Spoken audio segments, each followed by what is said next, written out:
네, 안녕하십니까. 김광수 소장입니다. 3월 네 번째 동영상 촬영을 시작하겠습니다. 네 번째 동영상 주제는 신기술에 대한 환상입니다. 이건 조금 가벼운 주제일 수 있는데요.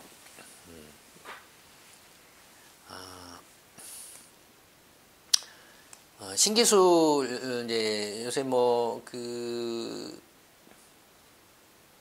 금융위기 이후에 이제 세계 전체적으로 경제가 어려워지다 보니까 구조 개혁이네 기술 개발이네 이런 이야기들이 이렇게 굉장히 넘쳐나고 있죠.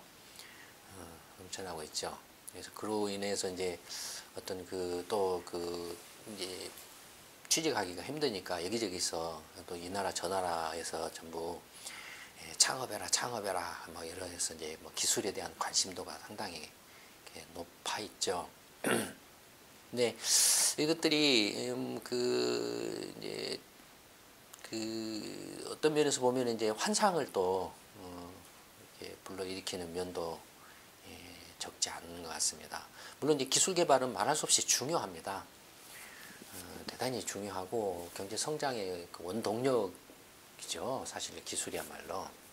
그래서 이거는 체계적이고 총력전을 이렇게 펼쳐서 이렇게 기술 개발을 해서 그걸 바탕으로 한 어떤 혁신적인 기업들이 나올 수 있도록 끊임없이 나올 수 있도록 그래서 항상 새로운 어떤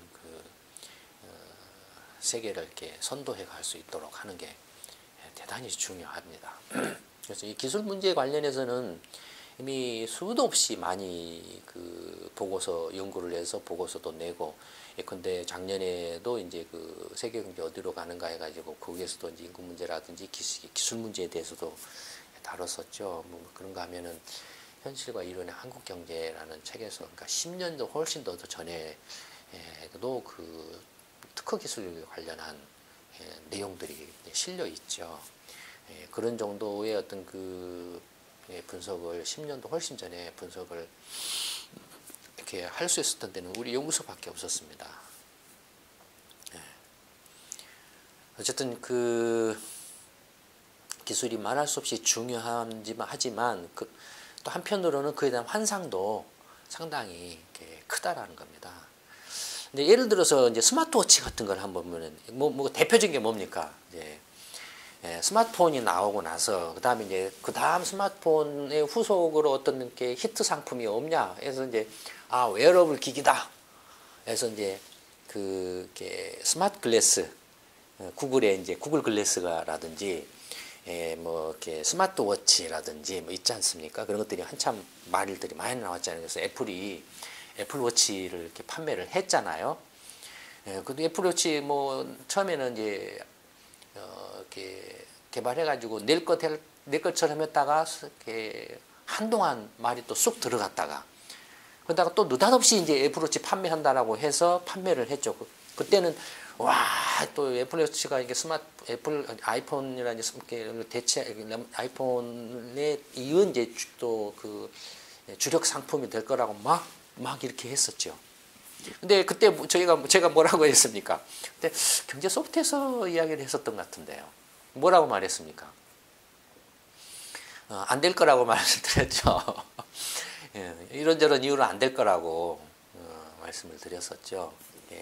구글 글래스라든지 애플워치라든지 이런 것들이 무엇보다도 화면의 크기, 그다음에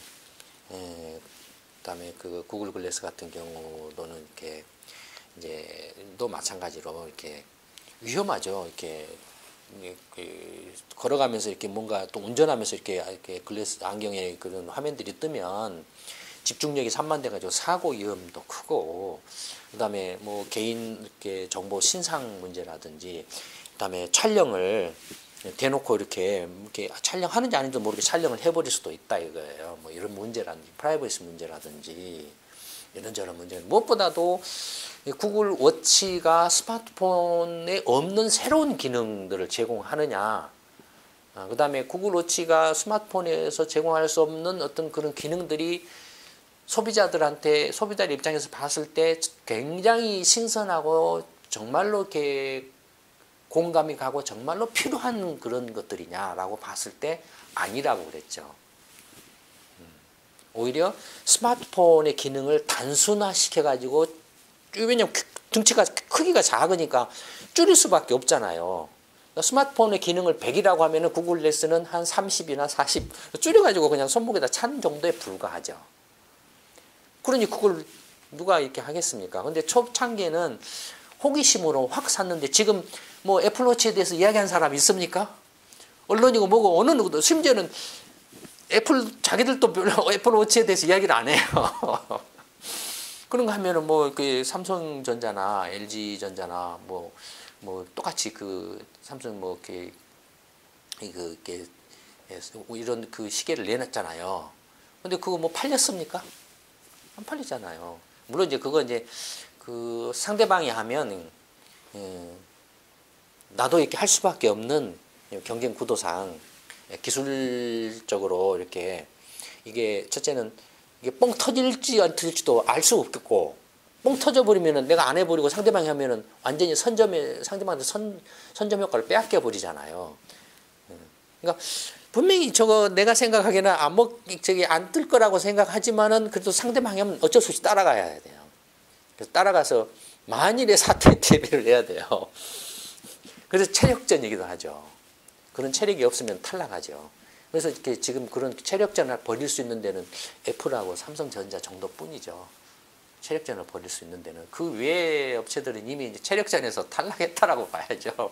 어쨌든 처음에 스마트워치 나왔을 때는 뭐 얼마나 그렇게 뻥튀기 했습니까? 뭐 어쩌고저쩌고 막 했는데, 지금은 소리 쏙 들어가가지고 온데간데 없어요. 그런 거죠.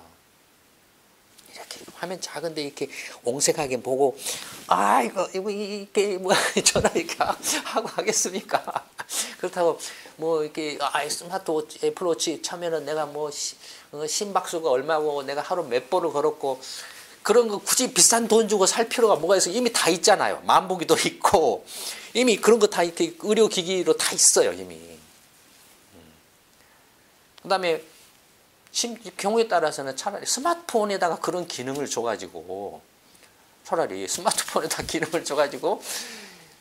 스마트폰으로 그런 걸 측정할 수 있게 하는 게 훨씬 더 이렇게 낫죠. 어쨌든 이런 이제 근데 신기술이나 환상이라고 해서 한 게 하나 이제 뻥튀기 하나 했던 게 뭐 한 사례로 스마트워치를 하나 들었고요. 그다음에 인공지능, 이제 그 아티피셜 인텔리전스 AI인데, 최근에 이제 화제가 됐던 게 바둑 대결이죠. 이세돌 구단하고 구글 딥마인드, 구글의 그 딥마인드가 만든 알파고라는 구글의 그 자회사죠. 알파고라는 바둑 프로그램이에요. 그래서 100만 달러를 걸고 승부를 한 판 대결하자. 이제 5판 5판 해가지고 3판 이긴 사람 100만 달러 가져간다. 뭐 이런 식으로. 이세돌 구단 땡 잡았죠 지금. 지금 평가는 이 알파고의 수준은 아마 한 5단 정도로 평가를 하고 있어요. 근데 이제 그 바둑은 이렇게 눈금이 19눈금에서 경우수가 거의 무한대죠. 무한대예요. 무한대인데 컴퓨터 프로그램으로 하는데, 대개 이제 이 프로그램을 뭘로 만드냐면 몬테카를로법이라고 이렇게 해서 하죠. 보통 이제 트럼프 카드 할 때의 이제 경우수를 따지는 이런 건데, 몬테카를로법에 의해서 이제 그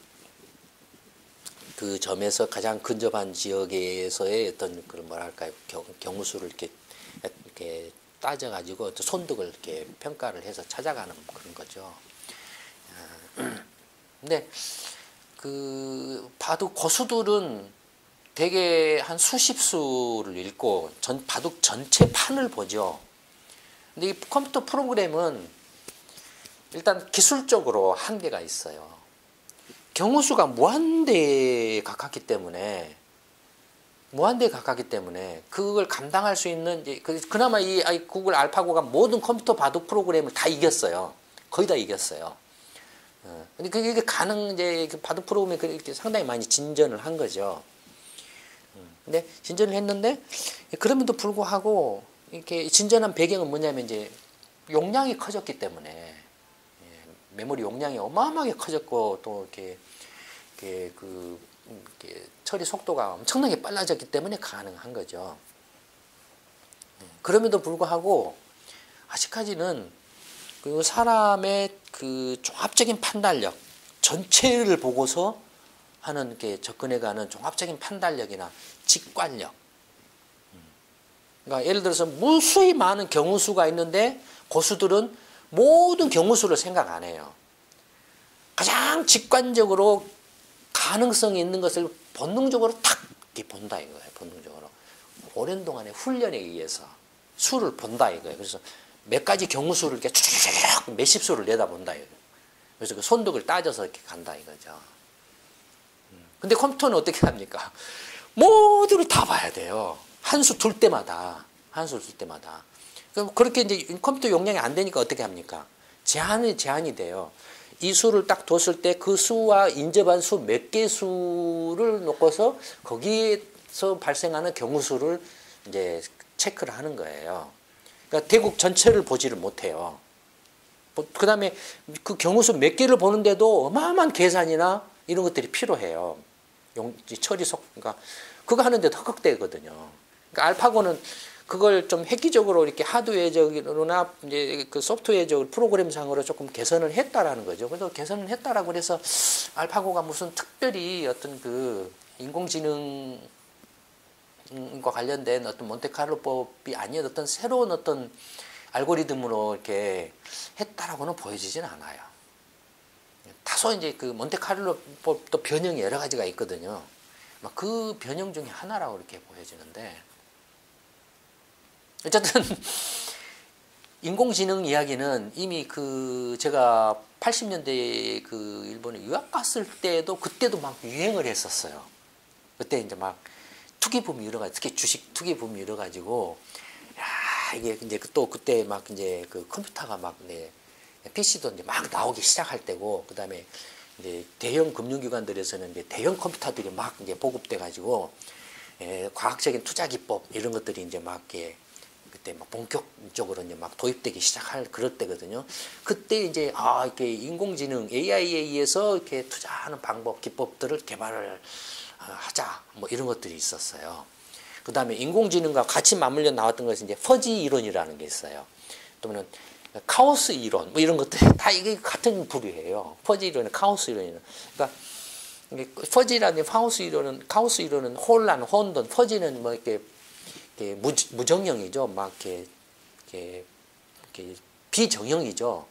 그러니까 뭐 카오스나 같은 말인데 거의 비슷한 말인데.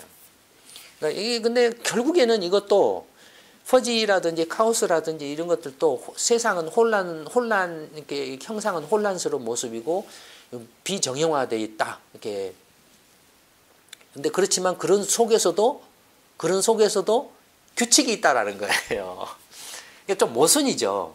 규칙이기 때문에 그 카오스나 퍼지하는 속에서도 일정한 패턴이나 규칙이 있기 때문에 그 패턴이나 규칙에 관한 알고리즘을 만들어서 현실의 자연계 현상이나 이런 경제적인 현상을 이렇게 그걸로 이제 한다라는 거예요. 근데 많이 했죠. 근데 다 꽝이었어요. 안 돼. AI 인공지능 이론 같은 것도 거의 그 마찬가지죠.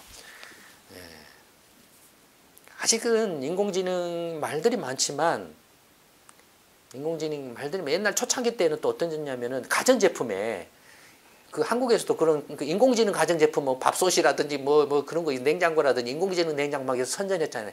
사기였죠, 순전히. 그게 무슨 인공지능이에요. 그런 거 아니죠. 무슨 자기가 스스로 뭐 자동 조절하고 뭐 하고 한다는 걸 인공지능에서 한다라고 사기를 쳤던 적 있죠. 그냥 센서만 놓고 이렇게 이 센서에 따라서 조정하는 그런 이렇게 간단한 그 트랜지스터라는 디스크리트 칩 소자 정도 아까 싸구려 칩 하나 집어넣으면 그만인데 그런 거 다 해결돼 버리는데 마이콤 같은 거 이런 거 하나 간단한 거 이렇게 집어넣어 가지고 이렇게 하면 그만인데. 상술이었죠. 실제로는 인공지능이 아직은 그러니까 지금 가장 이제 그래도 인공지능을 위해서 이렇게 오랜 기간에 걸쳐 집중적으로 개발하는 게 IBM의 이제 왓슨이라는 그런 프로그램입니다. 컴퓨터입니다. 이게 이제 지금 왓슨의 컴퓨터 모습인데, 그러니까 슈퍼컴퓨터겠죠. 근데 이게 그 인공지능을 하려면 이제 뭐가 필요합니까? 인공지능을 하려면. 그러니까 사람은 생각은 어떻게 생겨나죠? 어떻게 생각을 하게 되죠? 막 태어나서 숲속에서 그냥 동물들하고 자라면 어떻게 되겠습니까? 지능이. 거의 동물들 수준에 머무르겠죠. 그렇죠. 교육이나 어떤 그 사람 사이에서의 어떤 학습이나 이런 것이 없으면 동물들 수준에 멈추겠죠. 사람의 그 지능이 생겨나는 건 태어나는 순간부터 부모로부터 또는 주위 가족이나 친지나 주위 사람들로부터 이렇게 학습과 교육을 받고 또 자기 스스로가 이렇게 경험도 하고 뜨거운 걸 만지면 뜨겁다. 그래서 아프다, 엥 하고 운다. 학습을 한다 이거예요. 저거 만지면 안 되겠다라고 이제 판단을 한다라는 거죠. 그러니까 이른바 이렇게 학습에 의해서 지능이 이제 커진다라는 겁니다. 경험과 학습에 의해서. 그러니까 인공지능이라는 건 그거예요. 학습이에요. 그럼 학습을 하려면 뭐가 필요합니까?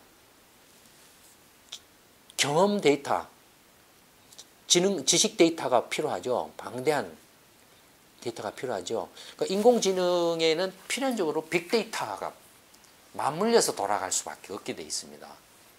왓슨의 프로그램은 빅데이터에 오히려 가까운 거라고 이렇게 볼 수 있습니다. 지금 왓슨 프로그램이 이제 가장 현재 지금 그 현실에 상업적으로 응용할 수 있는 그 분야로 의료 분야죠. 수십억 건에 달하는 그동안에 온갖 병, 임상 진료 실험 차트 있지 않습니까? 의사들이 환자 진료 차트들을 전부 데이터베이스화 해가지고 집어넣어서 환자 증상별로 쭉 분류를 하고, 그러니까 그걸 이제 데이터를 어떻게 잘 체계화시키느냐, 체계화시키느냐에 따라서 이제 이런 환자가 왔다라고 하면은 이제 그 왓슨이 쫙 해가지고 이 환자 이제 증상을 입력을 하면은 이 환자는 어떤 병이고 치료 방법은 어떤 식으로 하면 좋다. 예를 들어서 이 환자에 대해서는 이제 진찰은 어떻게 해라.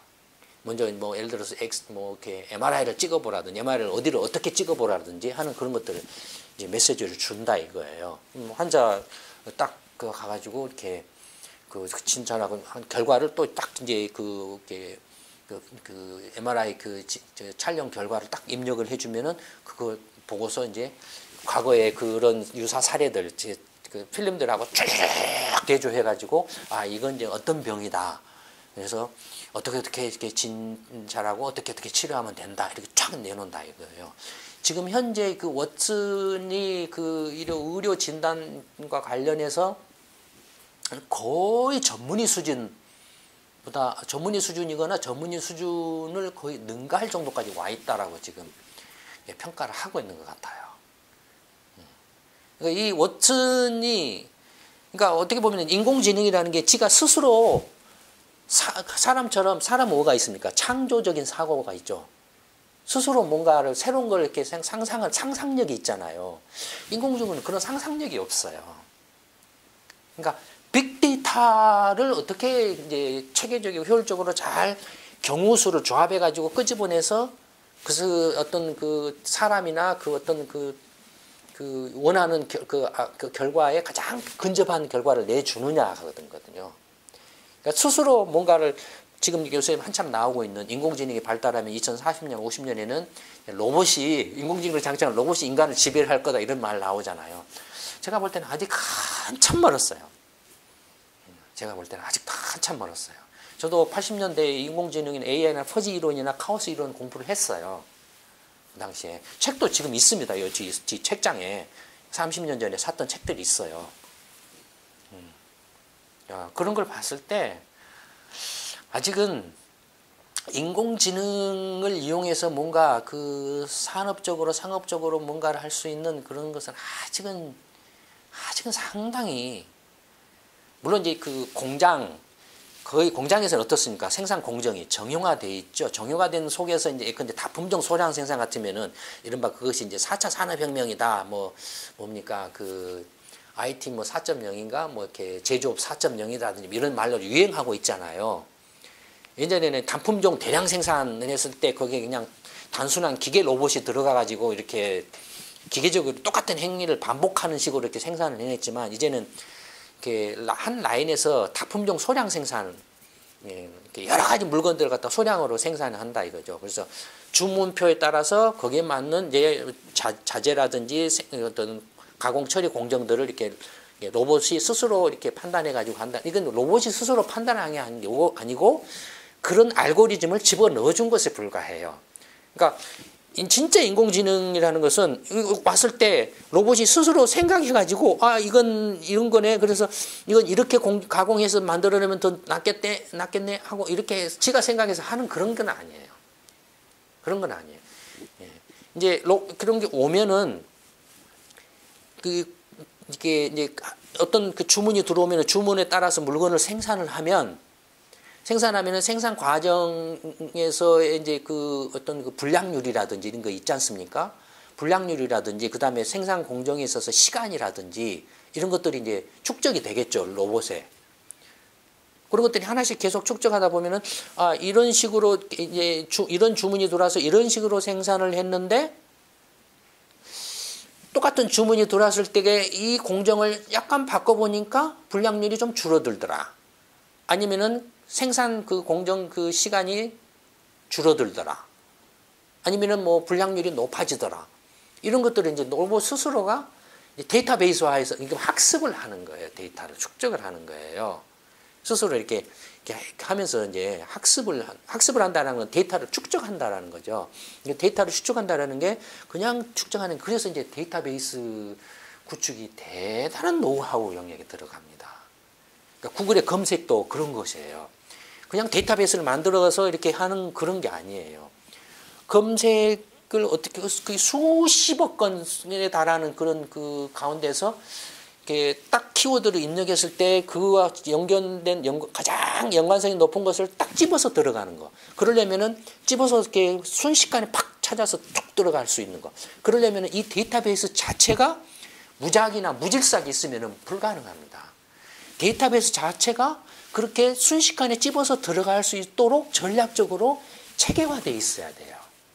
이 어떻게 체계화시키느냐에 따라서 구글이나 뭐 야후라든지 아니면은 뭐 마이크로소프트라든지 뭐 네이버라든지 이런 다음이라든지 이런 카카오라든지 이런데 경쟁력 검색의 경쟁력이 달라져요.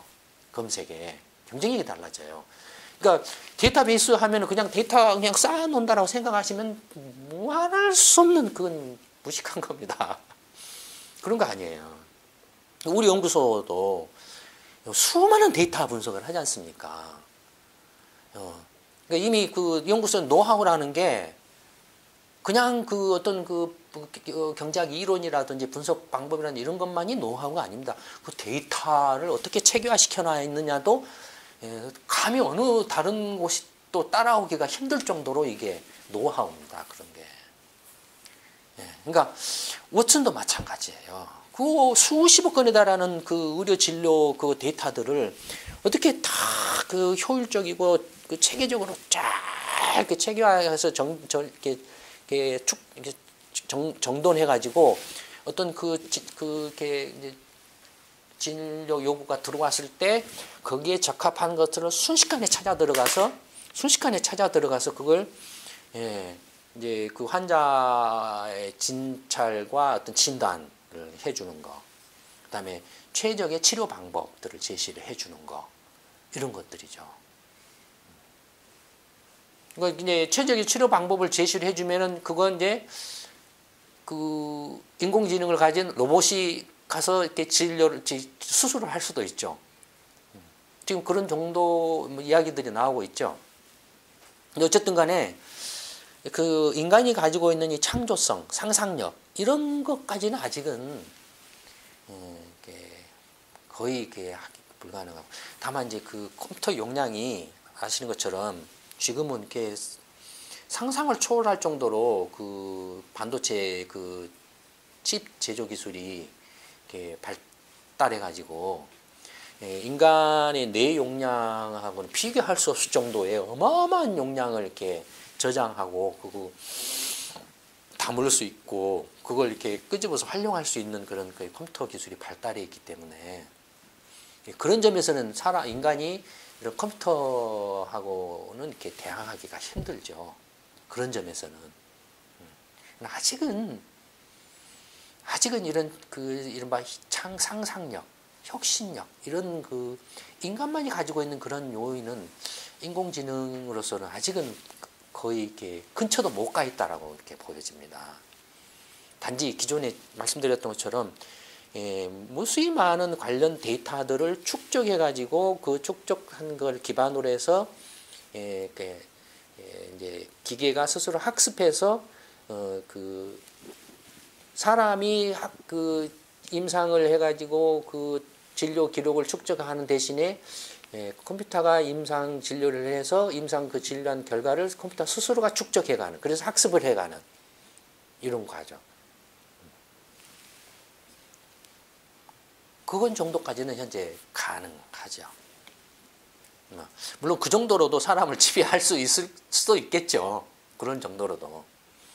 어쨌든 그래도 인공지능이 아직 정말로 그 말 그대로 사람에 준하는 인간을 이렇게 거의 대신할 수 있는 수준까지는 아직도 굉장히 먼 거리를 가야 된다라고 이렇게 보여집니다. 그다음에 흔히 이제 아주 잘 구글 카로 지금 이제 자동 운전 차죠. 구글 카죠, 대표적인 게. 그것도 제가 안 된다고 그랬죠. 지금 자동 운전차, 이렇게 무인 운전차가 말 나온 지가 벌써 몇 년이나 됐습니까? 그리고 이렇게 무인 운전차는 2, 3년 전에는 막 금방 막 할 것처럼 됐죠. 지금은 쑥 들어가 있죠. 이야기가 또. 쑥 들어가 있어요. 안 되는 거예요. 안 됩니다. 그러니까, 물론 이제 이런 신기술이 항상 나오고 이게 개발이 될 때는 먼저 그 유형을 보면 먼저 말이 앞서가요. 먼저 말이 뻥 나와가지고 뻥튀기 했다가 죽었다가 다시 이제 그게 점점씩 가다가 어느 순간에 기발한 사람이 나와가지고 그걸 팍 이제 터트리는 뭐 그런 이제 과정을 겪죠. 근데 아직은 이 자동운전 구글카라든지 이렇게 무인 자동운전 자동차는 아직은 이렇게 거의 지금 앞으로 향후 10년 내는 거의 불가능하다고 생각합니다. 저 개인적으로. 지금 쑥 들어가 있어요. 그러니까 구글카도 그렇고. 그러니까 보세요. 이렇게 신기술이라고 이렇게 팍 떴지만 좀 이렇게 붕 뜬 것들이 많죠. 생각보다. 그 다음에 드론 같은 거. 드론도 요새 막 이렇게 한참 떴잖아요. 근데 생각해 보세요. 드론 보통 요새는 장난감으로 많이 나와 있죠. 조그만하게. 그래도 장난감이라 그래도 보통 이렇게 조금 뭐 이렇게 한 이 정도 되는 그 것들은 막 200만 원, 300만 원, 500만 원 이래요. 굉장히 비싸요. 마치 이제 막 뭐 아마존이라든지 뭐 구글이라든지 어디 이런 거 저는 사람들이 드론이 막 이렇게 이제 물류 혁신하고 트럭 운송이라든지 이런 거 다 대체할 거라고 막 떠들잖아요. 웃기는 소리입니다. 그 화물 트럭 운송하시는 분, 택배 하시는 분 걱정하지 마세요. 상당히 시간이 많이 걸리거나 아니면은 경쟁력이 없을 수 있습니다. 왜냐하면 첫째, 드론이 만약에 이런 정도 예를 들어서 이제 500만 원이나 1000만 원 정도 한다고 합시다. 그러면 상당히 그 규모가 크겠죠. 이 정도 이렇게 되겠죠. 근데 지가 규모가 커봐야 헬리콥터에 비하겠습니까? 헬리콥터를 오니까 어마어마하게 덩치가 큰 드론이죠. 드론은 미니 초소형 헬리콥터라고 생각하시면 됩니다. 근데 봐보십시오. 드론이 지가 이 정도 된다고 한들 이 500만 원짜리나 1000만 원짜리 드론을 한번 공중에 띄워 보십시오. 몇 분을 띄울 수 있을 것 같습니까? 그 정도 드론에 만약에 항공료를 치러가지고 띄운다라고 해보십시오. 아니면 자동차 가솔린을 띄워가지고 띄운다라고 해보십시오. 몇 분을 띄울 수 있을 것 같습니까? 지가 끽해봐야 정말로 어마어마하게 기름통 크게 해가지고 띄워봐야 30분 띄우기 힘들 거예요.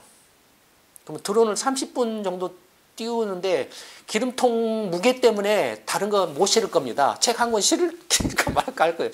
그래요. 그럼 책 한 권 배달하려고 그 드론 띄워가지고 기름통 어마어마하게 해서 배달할 겁니까? 다 망하죠. 예. 그렇다고 그러면은 리튬 이렇게 전기차처럼 그 테슬라 전기차처럼 배터리를 실어요? 테슬라 전기차 배터리가 얼마나 무겁고 이렇게 많이 들어가는데요. 그 무거운 전기 배터리를 드론에다 실어요? 그 전기 배터리 실어가지고 얼마나 날아갈 것 같습니까? 택도 없어요. 그 무게를 감당을 못해요. 연료통이나 배터리 무게를 감당을 못해요. 물건을 실을 수가 없어요. 결국에는 드론이 어떤 그 기존의 어떤 그 물류 운송 수단을 대체하기는 말할 수 없이 그 제약이 있습니다. 거의 대체하기는 힘듭니다. 그러니까 문제는 이 드론을 띄웠을 때 이 연료 문제를 해결하지 못하면 지금 항공유나 그 기름이나 그 배터리로는 지금 드론을 띄울 수가 없어요. 적어도 2시간, 3시간 이렇게 장시간 동안 장거리를 날아갈 수 있는 형태로 띄울 수가 없어요. 그런데 지금 장난감 드론도 잘 띄워봐야 한 10분, 20분 띄우면 끼키죠. 그리고 많이 떨어진다고 그래요. 실제 지금 그 소방대에 근무하시는 분이 와서 이제 소방서에서 이제 드론 화재 현장에 보통 2, 30분이잖아요. 그러면은 공중에다가 이제 드론을 하나 띄우고 이렇게 화재 현장을 찍으면은 그 지휘본부에서 화재 진압 어느 쪽을 진압한다는 확연히 보이니까 그런 데는 이용할 수 있다 이거예요. 그런 식으로는 예를 들어서 초소형 미니 드론을 어떤 하수관에 띄워가지고 하수관 상황이 어떤가라든지 뭐 이런 정도는 쓸 수 있다. 한 2, 30분. 근데 그 화재 현장에도 이렇게 아주 많이 띄워봐야 이게 2, 30분 띄우기 힘들다 이거예요. 그리고 덩치가 클수록 뚝 떨어진대요. 뚝 떨어진대요. 사고가 많이 나. 근데 봐보세요. 보통 그 4, 500만짜리 무게가 4, 5kg 됩니다. 4, 5kg가 지상 한 2, 30m에서 떨어진다고 생각을 해보세요. 그거 맞으면 사람 죽죠. 박살나죠. 그렇지 않습니까? 위험해요. 그러니까 인구가 밀집되어 있는데 그런 무게가 덩치 나가는 그 드론을 띄운다는 안전 문제의 심각한 문제예요. 그러니까 그런 저런 문제 때문에 드론 이게 막 떠들지만 상당 기간 동안 장난감 수준이거나 그냥 그 이제 방송 촬영용 경관 촬영한다든지 아까 그 소방이라든지 아주 그 이렇게 소소용으로 좀 이렇게 어떤 그 테러 진압이라든지 해서 건물에 이렇게 살짝 진입시켜서 이렇게 상황 파악한다든지 뭐 이런 거. 덩치가 크면 어떻게 또 어떤 문제가 있겠어요? 만약에 드론이 거의 헬기에 준하는 수준이 되면 드론보다는 차라리 헬기가 더 낫죠. 그 정도 수준이면 그렇지 않습니까? 그 헬기 정도 수준이면 드론 값이 얼마나 되겠습니까? 거의 헬기 값하고 맞먹겠죠. 헬기가 곧 드론이니까. 그러니까 드론하고 막 이렇게 하지만 드론이 현재 어떤 형태로 상용화될지는 뭐 장담하기는 힘들지만 그러나 분명한 건 연료 문제하고 안전 문제하고 그다음에 또 하나 더 있습니다. 드론이 지금 이제 그 날개가 몇 개가 있습니까? 대개 이제 4개가 달려 있죠. 근데 커지면 어떻게 되겠습니까? 날개도 커지겠죠. 지상 2, 30m에서 그 큰 날개가 돌아가면 소리가 어떻게 되겠어요? 헬리콥터 도도도도도도 나는데 높이 뜬 헬리콥터도 시끄럽잖아요. 근데 지상 2, 30m 높이에서 그 큰 드론이 날아간다고 한번 생각을 해보세요. 그 4개 날개를 다 알고 소리가 소음이 어떻게 되겠습니까? 그런 문제도 있어요. 그러니까 그 드론가 그 이게 지금 실제로 그 드론이 이렇게 그 물류 대체 수단으로 예를 들어서 근거리 어떤 사람이 없거나 무인 공장화된 지역에서 드론이 이렇게 정말로 이제 육상으로 이렇게 운반하기 힘든 그런 것들의 경우에는 이렇게 또 가벼운 물건의 경우는 드론으로 이렇게 할 수가 있지만 문제는 비용 문제죠. 육상으로 보내는 거나 아니면 다른 방식으로 보내는 거하고 드론으로 보내는 거하고 어느 것이 더 비용이 그 싸고 더 이렇게 효과적이냐의 문제죠. 그러니까 무턱대고 이렇게 뭔가 이렇게 새로 나왔다라고 그래서 그것이 그러니까 뭔가 이렇게 당장에 막 신기술로서 뻥 터져가지고 큰 돈이 되거나 막 대박이 나는 그런 건 아니다라는 거예요. 그런 거. 그다음에 휴머노이드 로봇 같은 거. 휴머노이드 로봇은 이제 인간형 로봇이죠. 옛날 이제 이건 나온 사람 모습을 이렇게 모습처럼 만든 로봇들을 일본 그 로봇 회사들이 이렇게 뭡니까 혼다라든지 이런 데서 뭐 소니라든지 이런 데서 또 그 뭡니까 지금 이제 그 소프트뱅크라든지 이런 데서 그런 것들 많이 만들었었잖아요. 근데 이제 휴머노이드 로봇 같은 경우도 역시 아직은 한참 시간이 많이 좀 필요한 그런 그게 실제 현실에서 상용화 되려면은 한참 많이 필요하지 않을까 싶어요. 물론 일본 같은 데 가면은 어서 오십시오 하는 입구에 그건 로봇이라고 하기 힘들죠. 안녕히 가십시오. 그냥 센서 달아놓고 사람 지금 그 무하철에 지하철에 그 자동 개폐라든지 무인 개폐 아니면은 그 있지 않습니까? 그 센서 있어가지고 사람 지나가면은 뭐 띠익 소리 나는 그런 것들 있잖아요. 그런 거랑 똑같은 거죠. 그런 거 자동문 같은 거 센서 달아놓고 사람 오면 지가 쓱 열고 그러니까 지나가면은 어서 오십시오. 지나가면은 안녕히 가십시오. 이런 정도. 그걸 로봇이라고 이렇게 하기는 힘들죠. 어쨌든 휴머노이드 로봇 같은 경우는 이제 그 미국 그 국방성의 고등과학연구원인가요?가 이제 그 한때 화제가 됐었죠. 작년인가 이렇게 휴머노이드 로봇 경시대회를 열었죠. 200만 달러 상금 걸고. 그래서 세계 15개 나라인가 와가서 했는데 카이스트의 그 휴보가 이게 우승을 했죠. 그래가지고 200만 달러 이원 큰 돈 받았죠. 근데 뭐 어떤 그때 이게 지금 세계 최첨단이라고 보면 되죠. 휴머노이드 로봇에 지금 현재 상태에서 물론 이제 뭐 저기 구글이 뭐 저 인수한 로봇 회사가 있다라고 하지만 그래도 이게 지금 현재로서는 거의 최첨단 수준에 가깝지 않을까 싶어요. 이게 그 과제가 뭐였냐면 그때 자동차 운전하기, 차에서 내리기, 문 열기, 밸브 잠그기, 드릴로 벽에 구멍 뚫기, 험지 돌파, 울퉁불퉁한데 이렇게 지나가기, 계단 오르기.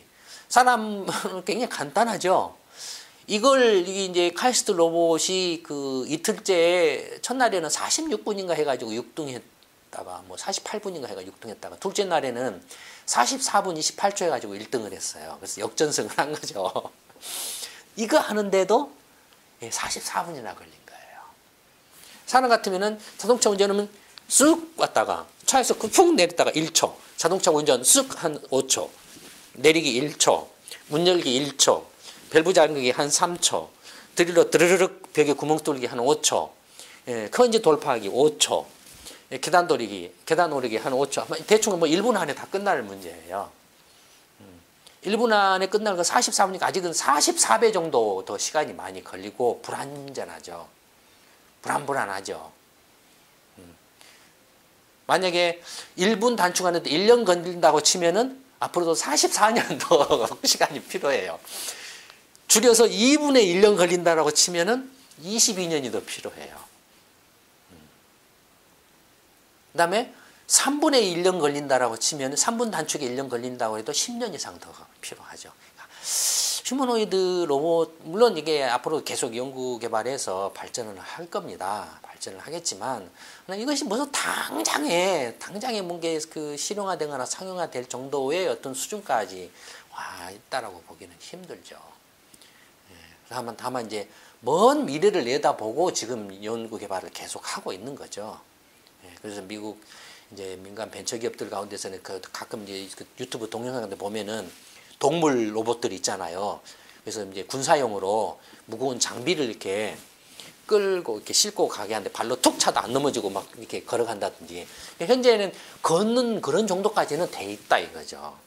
일본 그 휴머노이드 로봇들도 전부 이렇게 걷는 모습들은 다 하고 있잖아요. 그런데 문제는 뭐냐면 이런 그 인간처럼 행동하는 것은 또 전혀 차원이 다른 문제예요. 이런 그 행동하는 것들도 이것은 이미 프로그램으로 과제로 8개 과제를 딱 정해줬기 때문에 휴머노이드 로봇 안에다가 이 8개 과제를 프로그램을 그대로 짜가지고 집어넣어서 기계적으로 가도록 만든 거예요.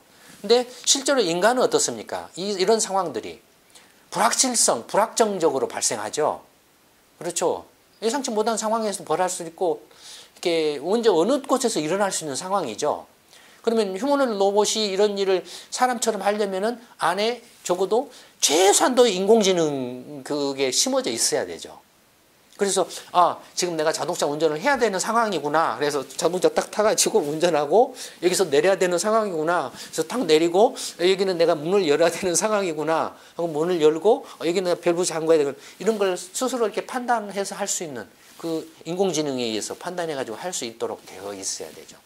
어떤 상황이든 사람처럼 어떤 상황에 붙여서 이게 문이니까 문을 이렇게 열어야 되구나 하는 것처럼 가야 된다는 그런 것까지 생각하면 아직도 휴머노이드 로봇이 실생활에 활용되기에는 굉장히 많은 시간이 필요할 겁니다. 다만 이제 그 공장에서는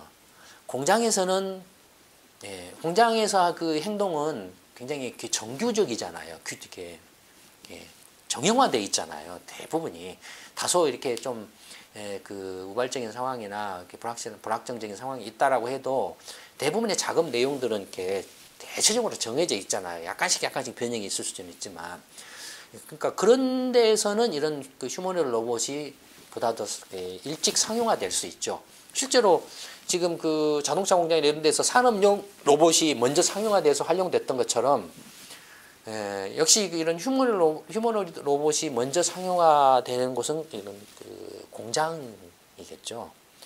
서비스 영역은 아직 한참 더 시간이 많이 걸리겠죠. 의료 수술 같은 경우도 이야기가 나오고 있지만은 어쩔지는 모르겠습니다.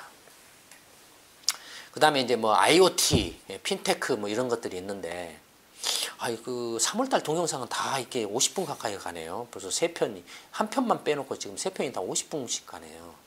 주제가 그래서 그런 건지 제가 특별히 3월달에 이렇게 좀 말솜씨가 떨어져서 그런 건지 모르겠는데, IoT는 이제 이른바 이렇게 사물 인터넷 뭐 이렇게 말을 하죠. 또는 사물 인터넷에서는 모든 사물들을 인터넷으로 연결해가지고 뭘 한다는데 이게 아주 추상적이죠.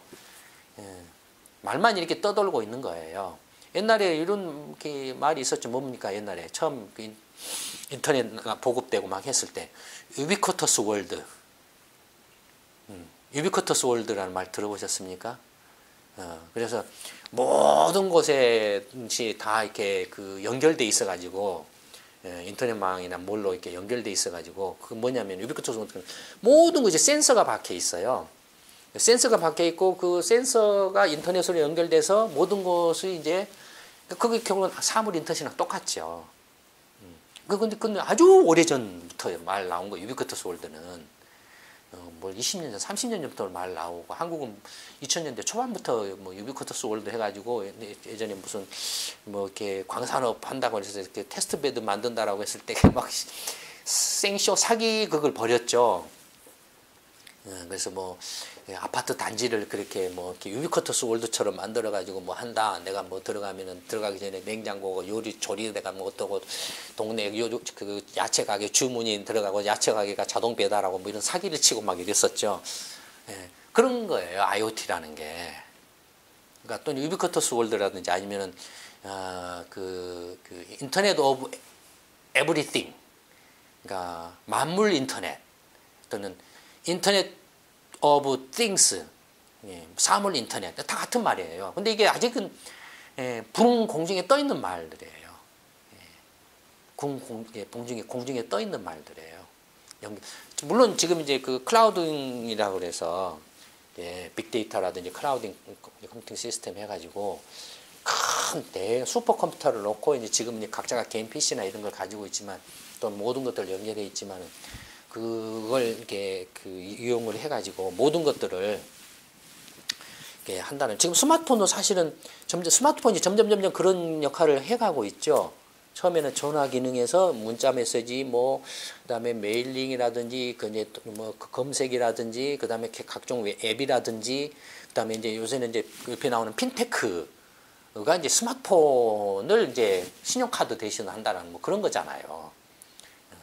그러니까 점점 이렇게 이제 집을 이렇게 결제 도구로 이렇게 해가지만 그러나 아직까지는 뭐 굳이 지금 그게 사물 인터넷에 이렇게 현실적으로 어떻게 상용화될 수 있을 것인지에 대해서는 아직 좀 명확하게 그림이 떠오른 상태는 아닌 걸로 보여집니다.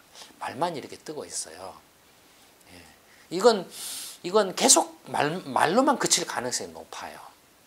말로만 그칠 가능성이 높아요. 예. 이처럼 이제 이른바 신기술이라고 해도 실제 그 안을 뒤집어 놓고 보면은 아직 소설에 가까운 그런 것들이 많다라는 겁니다. 아주 먼 미래 이야기, 실현 가능성이 아직도 이렇게 확실치 않은 그런 것들이 많다라는 거예요. 그래서 언론이라든지 또 이런저런 곳에 인터넷이라든지 이런저런 곳에서 뭐 신기술이다 뭐다 막 떠들고 막 하는 것처럼 하지만 흥미나 어떤 관심은 갖되 그걸로 그것이 금방 뭐 어떻게 막 어떻게 상용화되고 대박이 나고 한 그런 건 아니다라는 것이 그런 환상을 갖지 않도록 하는 게 보다 더 이렇게 현실적일 거라고 생각합니다. 일부이긴 하지만 젊은 분들 가운데 이런 신기술의 그 이름만을 가지고서 이렇게 뭔가 창업을 만에 하는 그런 분들이 있습니다. 옛날 2000년 초반에 그 IT 그 거품, 투기 거품이 IT 그 거품이 불었을 때처럼 이런 것들이 이렇게 있는데 일부 그런 게 분들의 경우에는 그 사기성 있는 것도 이렇게 적지 않은 것 같아요. 그런데 또 속지 않도록 이렇게 하시고 하여튼 기술 개발, 기술 혁신이 이제 21세기에 있어서 절대적으로 중요하고 전체적으로 이렇게 총력 체제로 이렇게 그 대응을 해 가야 되는 문제이지만 분명히 틀림이 없습니다만 그러나 말들이 지금 굉장히 많이 앞서가서 그 실체가 그 뒤를 제대로 따라가지 못하고 있는 상황이 많이 벌어지고 있다는 걸 말씀을 드렸습니다. 3월 네 번째 동영상 촬영은 이걸로 마치도록 하겠습니다. 감사합니다.